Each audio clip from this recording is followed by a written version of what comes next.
এই দেখো ভাত বসিয়েছি, কড়াতে তেল দিয়েছি, আর এই যে ভোলা মাছ নিয়েছি 4টে। এইবার এই মাছটা কি দিয়ে রান্না করব? নিয়েছি কাঁচা লঙ্কা, নিয়েছি মূলো, নিয়েছি আলু, আর টমেটো নিয়েছি, ধনে পাতা, আর এই আপেলটা কেটেছি। আপেলটা কিন্তু রান্না করার জন্য না, আমার খাওয়ার জন্য।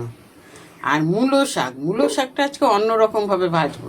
আজকে পেঁয়াজ দেবো না, দেবো এতে শুকনো লঙ্কা আর কালো জিরে। তাহলে আমি রান্নাটা করি, বুঝলে?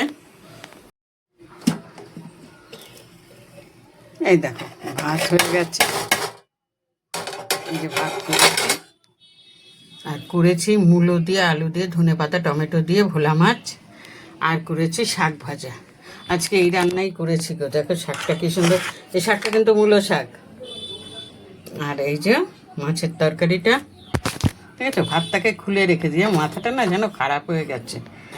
আর ভাত করেছি, এই রান্নাই করেছি গো বন্ধুরা। আমি একটু বেরোবো এখন, ঠিক আছে। ভাবছি বাসন মেজে যাবো না এসে মাজবো, এসে মাজলেই ভালো হয়। ঠিক আছে, আমি রাখছি তাহলে, টাটা, বাই বাই।